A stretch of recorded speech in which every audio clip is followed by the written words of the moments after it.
que la ayuda humanitaria ingresara a los pasos binacionales ubicados en la frontera, a saber, en el puente internacional Simón Bolívar y en el puente internacional Francisco de Paula Santander. Y para ello se designaron equipos observadores coordinados por el Ministerio de Relaciones Exteriores y por la propia OEA.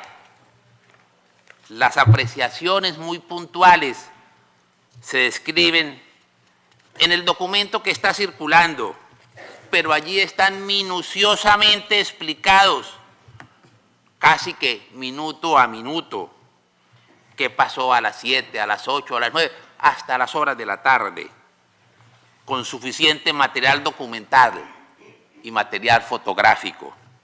Y allá aparecen, entre otros, los lanzamientos de bombas lacrimógenas por parte de la Fuerza Pública Venezolana, el despliegue militar de la Fuerza Militar Venezolana, la presencia de civiles venezolanos armados, las explosiones en el territorio venezolano, el momento donde aparecen los colectivos armados venezolanos apoyados por militares cuando toman el control del primer camión en territorio venezolano tras su ingreso siendo incinerado por cuerpos armados venezolanos. Los disparos en territorio venezolano, la cadena humana organizada por los diputados y los voluntarios, el arribo de los camiones con la ayuda humanitaria, los heridos en el territorio venezolano, la entrega de varios uniformados de la Guardia Nacional a las autoridades colombianas. Minuciosamente está referido, casi que escrupulosamente detallado. Pero igualmente en ese documento que van a tener ustedes en sus manos aparece el protocolo, los procedimientos para la recepción y entrega de ayuda humanitaria a delegados de la Asamblea Nacional de la República Bolivariana de Venezuela. Y ahí está la ubicación del centro de mando, la seguridad de los bienes donados, la coordinación interinstitucional, la recepción de la ayuda humanitaria, la custodia de los bienes a la ayuda humanitaria, la entrega de la ayuda humanitaria, el transporte de ella, los ajustes a los procedimientos adoptados, la verificación internacional, la trazabilidad. Es decir, se previó todas las circunstancias, todas las eventualidades que pudieran acaecer en ese procedimiento. Señor presidente, quiero entregarle el informe de los hechos presentados el 23 de octubre del proceso de entrega de ayuda humanitaria a los venezolanos para que se observe la realidad de lo sucedido, con el fin de que el mismo sea distribuido a las misiones permanentes y estados observadores.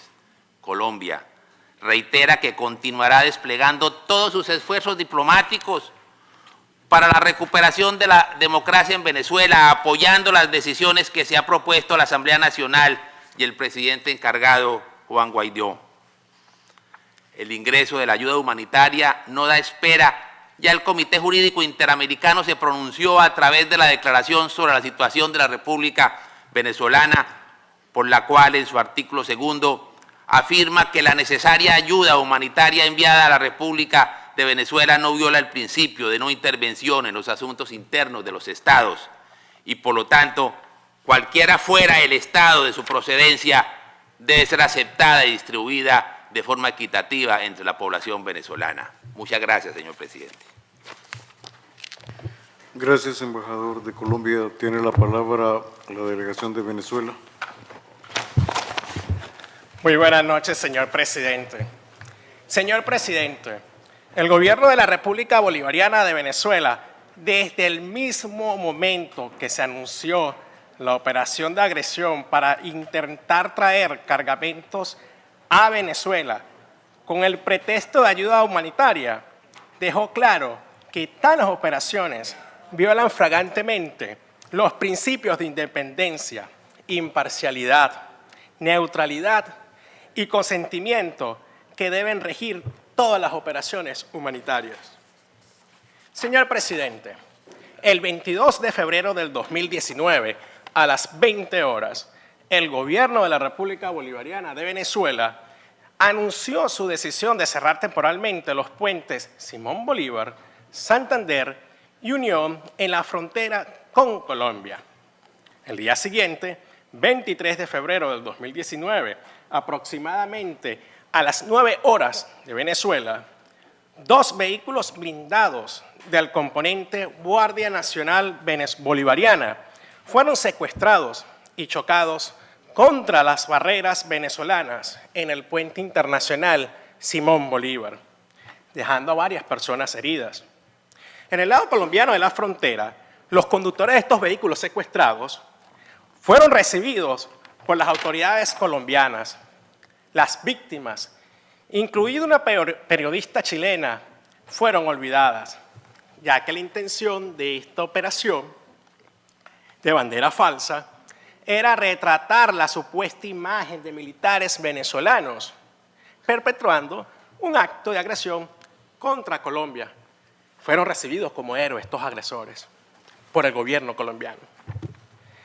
Señor presidente, el mismo día, 23 de febrero, aproximadamente a las 13 horas, tiempo de Venezuela, 4 camiones desconocidos intentaron penetrar el territorio venezolano a través del puente internacional Santander. 2 de estos camiones fueron incendiados por grupos armados, ubicados en el lado colombiano de la frontera, quienes utilizaron cócteles Molotov. El propósito de esta segunda operación de bandera falsa era ofrecer la impresión que el pelotón de la Policía Nacional Bolivariana apostada en ese puente, junto con la Guardia Nacional de Venezuela, estaba destruyendo los cargamentos para luego utilizarlos para justificar posteriormente una agresión extranjera. Señor presidente, se debe notar que otra operación de bandera falsa se realizó de manera simultánea cuando un grupo de individuos disfrazados como trabajadores de la Cruz Roja Internacional se encontraban en el puente, simulando ser parte de una operación humanitaria, cuando en realidad era un acto de agresión. Esta situación fue denunciada por el mismo Comité Internacional de la Cruz Roja. Más importante aún, el día siguiente, al controlar el incendio, se recuperaron algunos materiales, tales como acero, máscaras y clavos, los cuales pueden utilizarse como armas. Y esto no es ayuda humanitaria. A lo largo del fin de semana, señor presidente, se debe destacar que altos funcionarios de los gobiernos de Estados Unidos y Colombia reiteraron llamados públicos para un alzamiento militar en Venezuela, mientras amenazaban a nuestros militares con más sanciones. Señor presidente, las fuerzas de seguridad venezolanas en todo momento actuaron apegados al pleno respeto de los principios de legalidad, necesidad y proporcionalidad, con el fin de proteger los derechos civiles de los ciudadanos inocentes que estaban allí. Y se aplicó la ley para asegurar el orden público, en consonancia con la Constitución vigente de Venezuela, que es la Constitución de 1999. No obstante, los medios internacionales de comunicación presentan la falsa versión de que una fuerza de seguridad venezolana violaron los derechos humanos. Esto es mentira. Esto es otro caso de fake news. Señor presidente, la respuesta profesional ante la agresión colombiana se demuestra por el hecho de que no se registraron pérdidas de vidas humanas en el lado venezolano de la frontera con Colombia, a pesar de la campaña propagandística. Todos los actos de violencia y vandalismo que dejaron a algunas personas heridas, en su mayoría funcionarios de la Fuerza de Seguridad Pública venezolana, se realizaron desde el lado colombiano de la frontera. Nuestras fuerzas defendieron la soberanía nacional, pese a la continua agresión armada a la que fueron sometidas desde el lado colombiano de la frontera. Además de lo anterior, señor presidente, la agencia de noticias Bloomberg acaba de publicar hace 3 horas una investigación sobre lo sucedido el pasado 23 de febrero en la frontera colombo-venezolana. Allí está disponible para todos.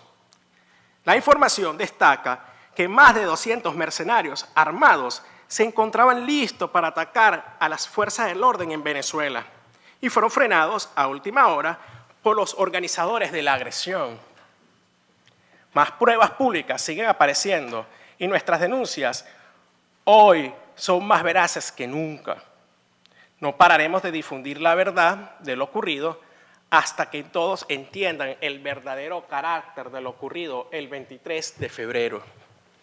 Señor presidente, en vista de lo anterior, es claro que hubo una violación flagrante de, entre otros, los artículos 1, 2, 3, 10, 11, 12, 13, 14, 15, 16, 17, 18, 19, 20, 21, 22, 24, 28, 29 y 131 de la Carta de la Organización de los Estados Americanos.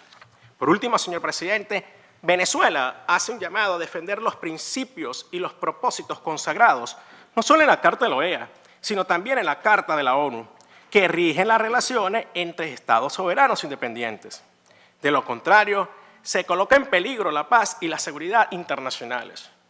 La defensa que asumimos de Venezuela hoy en este salón es la garantía de la paz para todos los países mañana. Muchísimas gracias, señor presidente. Gracias a la delegación de Venezuela. No habiendo más solicitudes de la palabra y agradeciendo toda su participación, se levanta la sesión.